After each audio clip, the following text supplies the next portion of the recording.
Good morning student. पिछले कक्षा में हमने पढ़ा था प्रेजेंट कंटीन्यूअस टेंस, इंडेफिनिट के बाद प्रेजेंट कंटीन्यूअस टेंस आया था। और अब जो पढ़ते हैं प्रेजेंट इंडेफिनिट टेंस और प्रेजेंट कंटीन्यूअस टेंस हो गया है, उसी के साथ ले चलते हैं आपको पास्ट पे। आज पास्ट इंडेफिनिट टेंस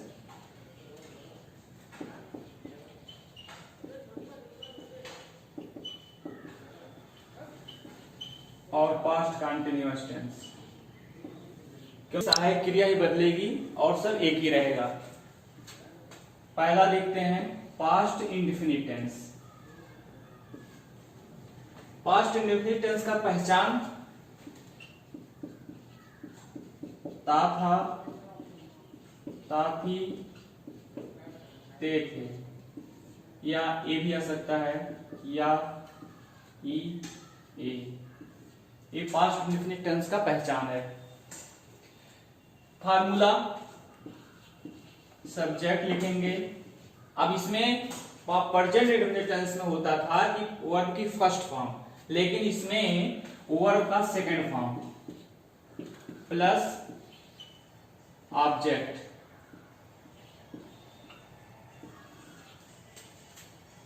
और इसमें चाहे वर्ब सिंगुलर हो या प्लूरल हो, ही, सी, इट, दे, आई और थर्ड पर्सन, सबके साथ सेकंड फॉर्म ही लगाएंगे, वर्ब का second form. Present indefinite tense का अफर्मेटिव सेंटेंस में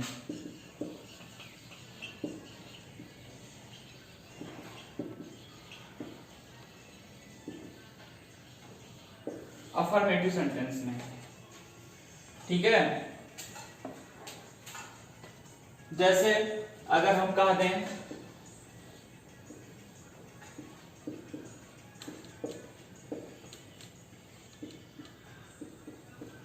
राम घर गया, एक प्रेजेंट इंडेफिनिट टेंस का अफर्मेटिव सेंटेंस है। सब्जेक्ट इसमें क्या है? राम। वर्ब का इसमें क्या लगेगा? Second form. जाना, गो फर्स्ट फॉर्म होता है, उसका सेकंड फॉर्म वेंट होता है, वेंट टू होम, ठीक है। राम वेंट टू होम, अगर यहां टू हटा देंगे राम वेंट होम तो भी सही है, लेकिन आपको फॉर्म याद करना पड़ेगा। जैसे बताए थे आपको first form, second form, third form, तो फॉर्म को याद करना आपको जरूरी है। अब एक चीज और, आप थोड़ा स्पेलिंग जो है देखते रहिएगा, क्योंकि कभी कभी गलती हो सकती है स्पेलिंग। पिछले कक्षा में हम यन जो है भूल मिस हो गया था, तो यन यू ओ यू यस होता है कंटिन्यूअस का, क्योंकि गलती इंसानों से होती है। कहावत है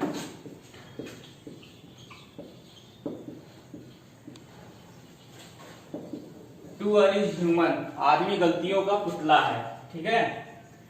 तो स्पेलिंग आप देखते रहिएगा। अफर्मेटिव सेंटेंस में वर्ब का सेकंड फॉर्म लगेगा सब्जेक्ट के बाद, और ऑब्जेक्ट वो तो सिंगुलर हो गया। अगर हम बता देंगे वे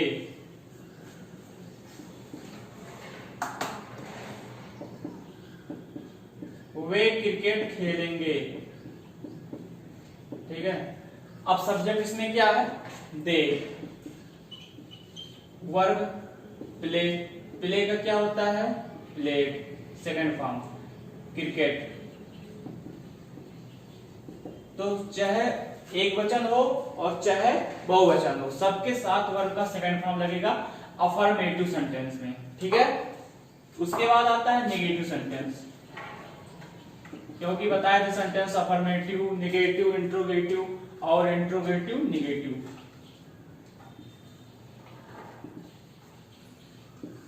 इसमें क्या होता है? सहायक क्रिया लग जाती है, और सहायक क्रिया होती क्या है? डिड, ठीक है। लेकिन जब सहायक क्रिया लग जाती है तो जो वर्ब होता है वह सेकंड फॉर्म में नहीं होकर वर्ब क्या हो जाती है? फर्स्ट फॉर्म में हो जाती है। जैसे लिख लीजिए आपका फार्मूला, सब्जेक्ट डिड, वर्ब की फर्स्ट फॉर्म प्लस ऑब्जेक्ट, ठीक है।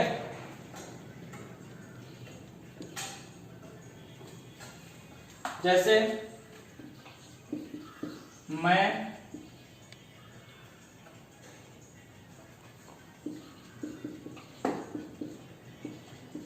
मैंने पत्र नहीं लिखा था, या मैंने भी होता है और मैं भी होता है।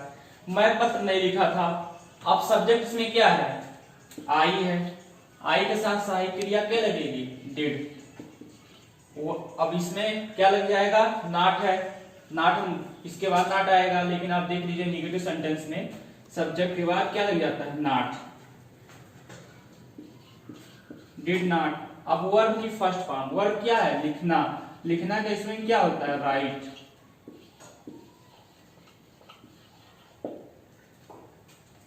आई did not write a letter.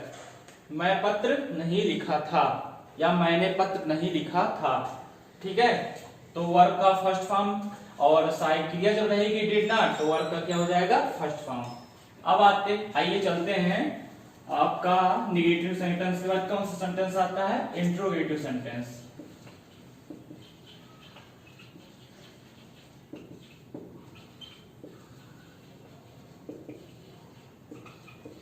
Interrogative sentence.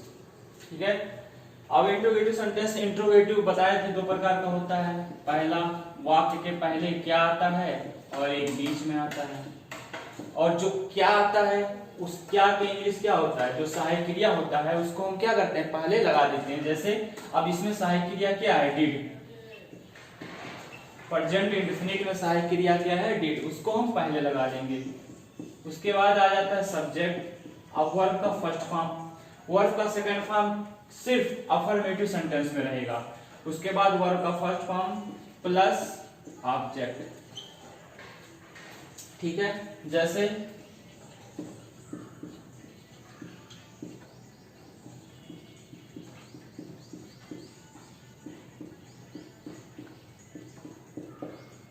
क्या वह खाना खाया था? क्या क्या पहले आया है? क्या का इंग्लिश क्या होगा? सहायक क्रिया डिड। सब्जेक्ट क्या है? ही। अब वर्ब का फर्स्ट फॉर्म खाया। खाया क्या होता है? ईट भी होता है। ठीक है, और टेक भी होता है। ठीक है, अब इसमें सब वो सहायक क्रिया लग गया, सब्जेक्ट लग गया, वर्ब का फर्स्ट फॉर्म। फूड। उसके बाद क्वेश्चन मार्क। क्या वह खाना खाया था? Did he take food? Did he eat food? ठीक है, ये सहायक क्रिया पहले लगेगी। क्या अब बीच में आता है, तो बीच में जब आता है तो पहले बीच वाले का लिखते हैं, फिर सहायक क्रिया, फिर वर्ब की फर्स्ट फॉर्म और ऑब्जेक्ट, और ये क्वेश्चन मार्क लास्ट में। जैसे बीच वाला देखिए,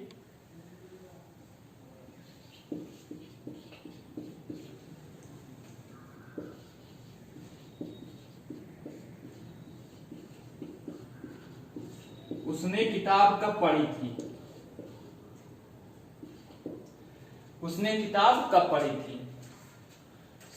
इसमें उसने का इंग्लिश होता है ही। हमने का अगर कहीं हमने हो जाए तो हमने का हो जाता है वी। मैंने का हो जाता है आई। ठीक है, अब बीच में आया है कब, तो कब की इंग्लिश क्या होता है? जब पहले बीच में आता है तो पहले बीच का लिखेंगे। कब का इंग्लिश होता है? व्हेन। उसके बाद सहायक क्रिया लगेगी। सहायक क्रिया इसमें क्या है? एक ही सहायक क्रिया होता है, वो भी डिड। अब सब्जेक्ट क्या है? उसने ही हो जाएगा। पढ़ना रीड। क्या पढ़ा? बुक। बुक लिख देंगे। उसके बाद question mark. When did he read book? उसने किताब कब पढ़ी थी? ये हो गया आपका past tense, past indefinite tense. Past indefinite का इंट्रोगेटिव सेंटेंस। अफर्मेटिव सेंटेंस में क्या होता है? अफर्मेटिव सेंटेंस में सब्जेक्ट रहेगा और वर्ब चाहे सिंगुलर हो चाहे बहुवचन हो, सबके साथ क्या लगेगा? सहायक क्रिया। हमेशा निगेटिव सेंटेंस में डिड रहेगा और अफर्मेटिव में हमेशा वर्ब का सेकंड फॉर्म, उसमें सहायक क्रिया नहीं लगता है। सब्जेक्ट के बाद वर्ब का सेकंड फॉर्म और ऑब्जेक्ट लगा देते हैं। वो अफर्मेटिव सेंटेंस में निगेटिव में आएंगे तो भी डिड लगेगा, चाहे एक वचन हो चाहे बहुवचन, सबके साथ डिड लगेगा। इंट्रोगेटिव पता है दो प्रकार का होता है, जब पहले क्या आएगा तो क्या का जो सहायक क्रिया होता है पहले लिख देंगे, और जो बीच में आता है तो बीच वाले का पहले लिखेंगे उसके बाद सहायक क्रिया लिखेंगे। और एक और होता है interrogative negative sentence. Interrogative negative sentence, अब नेगेटिव सेंटेंस जब आता है तो नॉट कहां लगेगा, ये क्वेश्चन मार्क हो गया, डिड प्लस सब्जेक्ट के बाद हम क्या करेंगे, नॉट लगा देंगे, उसके बाद वर्ब का फर्स्ट फॉर्म प्लस ऑब्जेक्ट। जैसे अगर यहाँ पे आ जाए उसने किताब क्यों नहीं पढ़ी थी, ठीक है। अब देखिए सहायक क्यों आ गया, क्यों का इंग्लिश क्या होता है, तो यहाँ पे व्हेन की जगह पे हम क्या लगा लेंगे, क्यों का व्हाई, ठीक है। उसके बाद सहायक क्रिया आती क्या है, डिड, उसके बाद सब्जेक्ट, अब सब्जेक्ट के बाद बोले हम क्या लग जाएगा, नॉट लग जाएगा, तो हो जाएगा नॉट, वर्ब तो रहेगा ही और ऑब्जेक्ट, उसके बाद क्वेश्चन मार्क। तो ये हो गया आपका past indefinite tense, present indefinite tense और पास्ट इंडेफिनिट टेंस, ठीक है। क्यों अंतर ये होता है, प्रेजेंट आपका वर्तमान काल और पास्ट क्या हो जाता है आपका भूतकाल। और प्रेजेंट इंडेफिनिट टेंस में आपका अफर्मेटिव सेंटेंस में क्या था, यस और यस लगता था, लेकिन इसमें क्या है वर्ब का सेकंड फॉर्म, चाहे एक वचन हो चाहे बहुवचन हो। लेकिन अफर्मेटिव सेंटेंस में निगेटिव में आएगा तो सहायक क्रिया लग जाएगी, डिड। स्क्रीनशॉट ले लीजिए। चलिए अब आते हैं पास्ट कंटिन्यूअस टेंस के। पास्ट कंटिन्यूअस टेंस, ठीक है। पास्ट कंटिन्यूअस टेंस पहचान, जैसे प्रेजेंट में आपने देखा था रहा और रही और रहे, लेकिन प्रेजेंट में क्या आता है, और इसमें क्या रहेगा, था, क्योंकि क्या है ये भूतकाल है, थी, थे, ये आपका पहचान हो गया, वाक्य के अंत में दिया रहता है। फार्मूला देखिए, सब्जेक्ट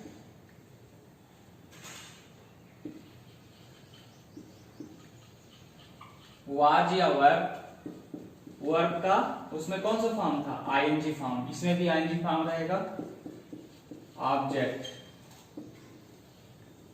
ठीक है। फार्मूला आप लोग लिखते चलिए। अब होता क्या है,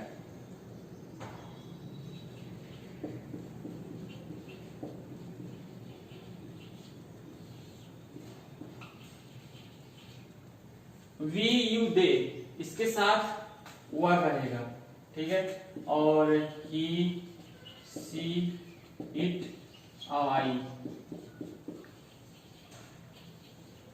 थर्ड पर्सन, इसके साथ क्या रहेगा, वाज। और वर्ब कहां रहेगा, अगर कहीं पर हो बहुवचन, जैसे बच्चे, अध्यापकें, ठीक है, तो वहां पे बहुवचन वर्ब रहेगा।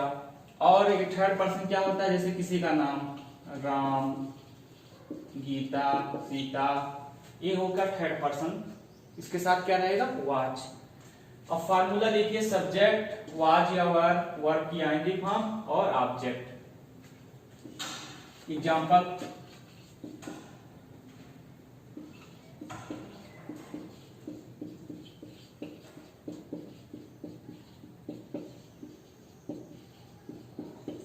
माली फूल तोड़ रहा था, सब्जेक्ट इसमें क्या है, माली, माली का इसमें क्या होता है, गार्डनर। अब इस एक वचन है, एक वचन के साथ क्या रहेगा, वाज। तोड़ना, तोड़ना का मींस क्या होता है, प्लक, लेकिन इसमें रहेगा आईएनजी वाला फॉर्म, प्लकिंग। फूल का मींस क्या होता है, फ्लावर। ये हो गया आपका अफर्मेटिव सेंटेंस। बहुवचन बना लेते हैं।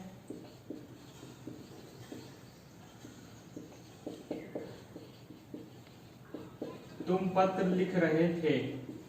तुम का इंग्लिश क्या होता है? यू। यू के साथ क्या रहेगा? वर। अब लिखना क्या होता है? Writing.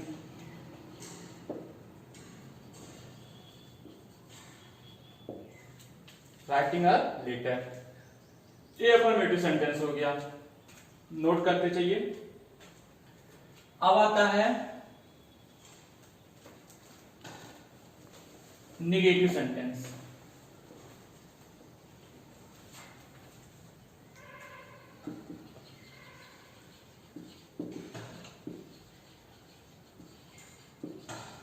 Negative sentence. Negative sentence में क्या होता है? नॉट लग जाता है। और नॉट कहां लगाते हैं? सहायक क्रिया के बाद।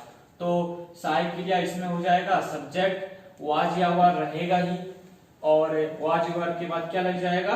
नॉट लग जाएगा। उसके बाद वर्ब की आईएनजी वाला फॉर्म रहेगा, लेकिन वाज या वर के बाद आप प्लस कर लीजिएगा नॉट। ठीक है, जैसे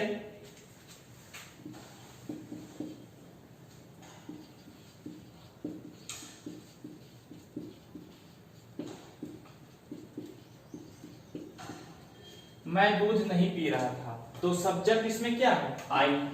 आई के साथ क्या रहेगा?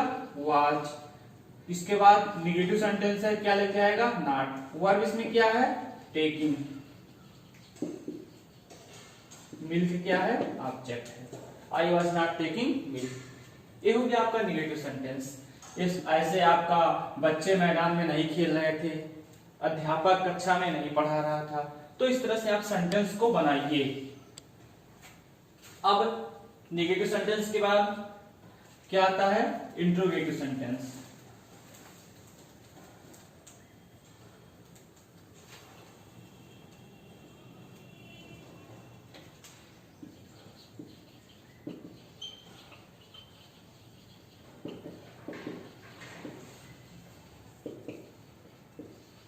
Interrogative sentence. अब इंट्रोगेटिव सेंटेंस क्या होता है? दो होते हैं, बताए थे। पहला क्या, क्या का इंग्लिश क्या होता है? ये सहायक क्रिया पहले सब्जेक्ट के पहले आ जाती है।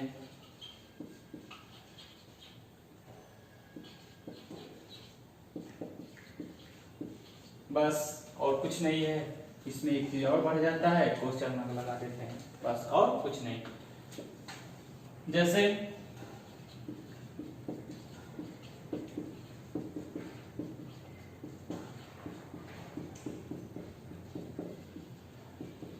बस क्या हुआ? मैदान में दौड़ रहा था। तो क्या का इंग्लिश क्या होता है? सहायक क्रिया। वह क्या है? ही है। ही के साथ क्या रहेगा? वाज। वर्ब इसमें क्या है? दौड़ना। बस मैदान इन फील्ड, क्वेश्चन मार्क लग गया, बस सिंपल। बीच में कहीं आ जाए, वह मैदान में क्यों दौड़ रहा था, उसके पहले हम क्यों का इंग्लिश क्या होता है? वाई। वाई लगा देंगे। तो ऐसे आप बनाइए। एक सेंटेंस होता है जैसे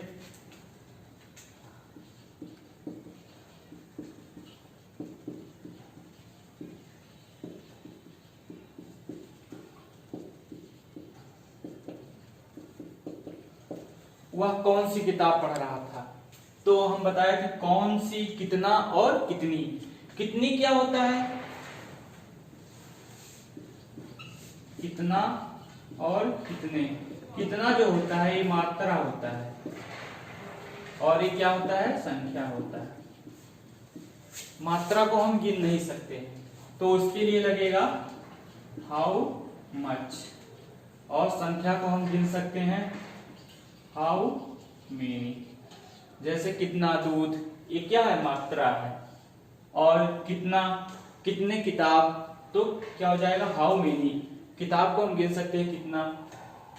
अब यहाँ पे कौन सी, कौन सी इंग्लिश क्या होता है? व्हिच। व्हिच मीन्स कौन सी। तो पहले बीच में आया है, तो कौन सी का इंग्लिश क्या होता है? व्हिच। हम लिखेंगे व्हिच। इसके साथ छिपा हुआ है नाउन, तो नाउन क्या रहेगा? बुक। व्हिच के साथ ही नाउन आ जाता है। हाउ मच, हाउ मेनी और व्हिच, इन तीनों के साथ ही नाउन साथ ही में आते हैं। व्हिच बुक, कौन सी किताब। तो क्या है, पास्ट टेंस में है और सहायक इसमें सब्जेक्ट क्या है, ही है, तो क्या रहेगा इसमें was. Which book was, subject इसमें क्या है, ही है। पढ़ना का क्या होता है, रीडिंग। ये लग गया आपका क्वेश्चन। बस ऐसे आप बनाइए, जैसे वह कितना दूध पी रहा था, तो हाउ मच मिल्क हो जाएगा, सहायक क्रिया सब्जेक्ट और वर्ब ऑब्जेक्ट। ऐसे कितने, वह कितने किताब पढ़ रहा था। तो इस तरह से आप सेंटेंस को बनाइए। अब पास्ट इंडेफिनिट टेंस और past continuous tense, present indefinite tense और प्रेजेंट कंटीन्यूअस टेंस आपका दोनों हो गया। अब आइए चलते फ्यूचर टेंस पे। चलिए, present indefinite tense, present continuous tense, past indefinite tense और पास्ट कंटीन्यूअस टेंस। इस पांच आपको चारों का एग्जाम्पल बनाना है आपको। 5 में अफर्मेटिव, निगेटिव, इंट्रोगेटिव और इंट्रोगेटिव निगेटिव। इंडेफिनिट का बनाइए, प्रेजेंट का, पास्ट का, कंटीन्यूअस का बनाइए, प्रेजेंट और पास्ट का। और कोई भी दिक्कत हो आप कमेंट कीजिए। अगर कहीं पे स्पेलिंग में एरर आ रहा है, जैसे एक पिछली कक्षा में हम बताए थे कंटीन्यूअस का लिखाए थे, फिर यू जो है मिस हो गया था, तो आप उसको, अर्थ यही होता है, इसका भी लगातार होता है और सतत, और इसका भी लगातार होता है, दोनों का ही लगातार होता है। लेकिन जो टेंस में हम बेसिकली यही लेते हैं, ये वाला नहीं लेते हैं। ठीक है, तो आप स्पेलिंग को ध्यान में रखते चलिए और एग्जाम्पल को आपको कम से कम 20-25 एग्जाम्पल जो है उस सेंटेंस का, वाक्य का बनाइए, अफर्मेटिव, नेगेटिव, इंट्रोगेटिव का। Thank you for watching.